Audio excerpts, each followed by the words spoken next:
We just heard a little while ago from the president. Our White House correspondent, Caitlin Collins, was among the reporters asking him questions about the Mueller testimony as he was leaving the White House for a fundraiser. Caitlin, the president, he clearly was fired up. Yes, he was, Wolf. And White House officials said before the president even came out to speak to reporters that he was in a good mood. And he made that pretty clear as he was speaking to us about what exactly how he saw things that unfolded on Capitol Hill today. Look, I think Robert Mueller did a horrible job, both today and with respect to the investigation. But in all fairness to Robert Mueller, he had nothing to work with. You know, you can be a builder, but if they don't give you the right materials, you're not going to build a very good building. Robert Mueller had no material. He had nothing to work with. So obviously he did very poorly today.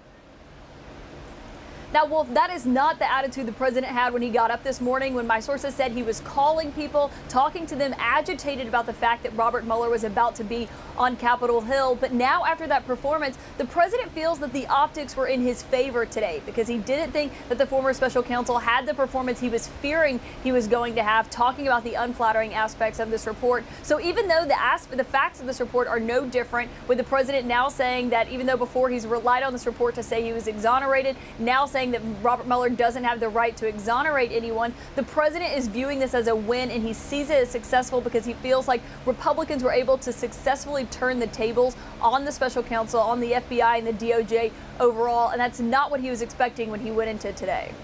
Caitlin Collins at the White House. I want you to stand by as well. I want to bring in our senior White House correspondent, Pamela Brown, our chief national security correspondent, Jim Sciutto. They've been covering the Russia investigation from the beginning. We're also joined by our senior legal analyst, Preet Bharara, the former U.S. attorney for the Southern District of New York. So the president is declaring, Preet, a complete victory today. Is that what you heard from the Mueller testimony? It's not shocking that the president has a conclusion that doesn't match what the testimony is, just like he had a conclusion that didn't match what the report said as an underlying matter. Bob Mueller, and I've heard people on social media and elsewhere making snarky comments about whether or not he was quick enough or sharp enough or forceful enough. The fact remains that the report was not undermined a whit today. The report that said that Donald Trump engaged in all this conduct, which to my mind, but for the Office of Legal Counsel opinion, would mean that the president could be indicted, that all stood up. You had dozens of Republican members of the House ask question after question after question with a lot of gusto to try to get Bob Mueller to back off on them, and he didn't. In fact, many of the questions went to issues that are collateral and peripheral, but very few people engaged with the conclusions in the report, the facts in the report, and all sorts of other things in the report that talked about the ways in which Donald Trump probably broke the law. And that remains. And so if someone thinks that Bob Mueller, right out of the box, makes a statement about how he did not exonerate the president, which undermines the falsehood that the president has been saying for a long time, and all the other conclusions in the report remain unscathed, I don't know how you call that total victory. And he specifically also, Jim Sciutto, he made it clear that he believes the president potentially could be charged, indicted after he leaves office. He did. So much attention today on how Bob Mueller said the things he said, less attention on what he said. But let's just tick through a few of them to echo Preet's point here, but specific to Russian interference.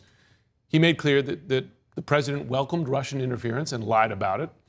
He made clear that his encouraging of WikiLeaks was problematic. In fact, he said problematic was an understatement.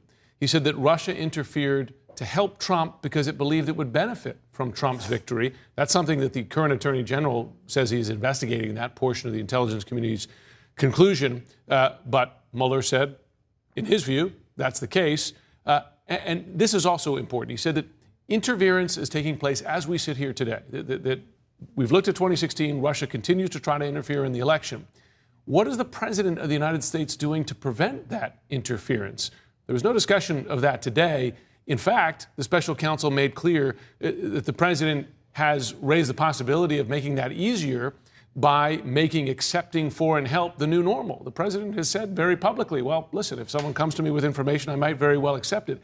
So on the issue of Russian interference, in the midst of what may have been a halting testimony at times, what he actually said, the substance of what he said, at the substance of this report, which is about Russian interference in the election, the president aided and abetted. Whether it was criminal or not, no, but he aided and abetted and is not standing in the way of it today. That's damning. That's an important point. Pamela, the president said Mueller did a horrible job today. You heard him completely rail against Mueller in his comments over at the White House. Who was a more effective messenger, though, today, the president of the United States or the former special counsel? Well, I think bottom line is that Robert Mueller, he didn't really want to be any sort of messenger for anyone today.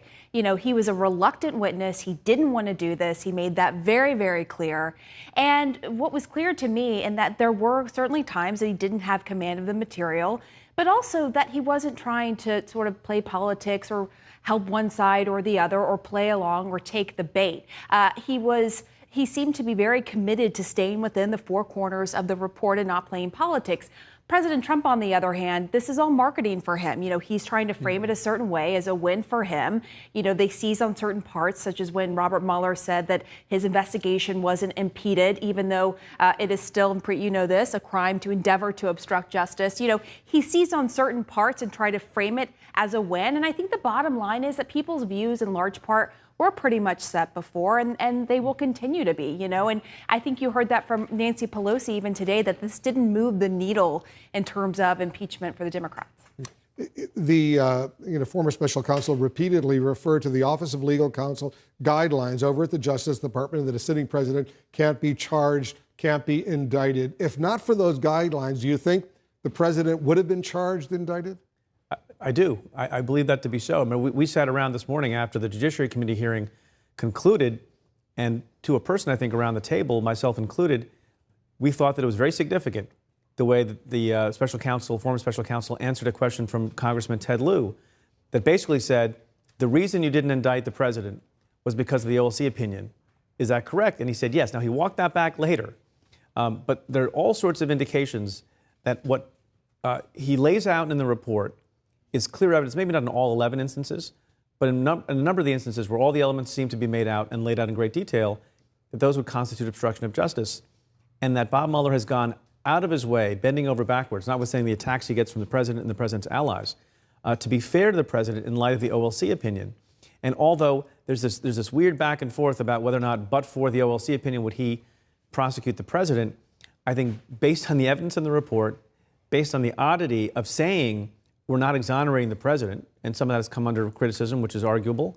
And then the way he answered the question with Ted Lieu, I think a couple of times, to me indicates that but for the legal counsel opinion, he would indict the president, even though he's not comfortable saying that in a straightforward way.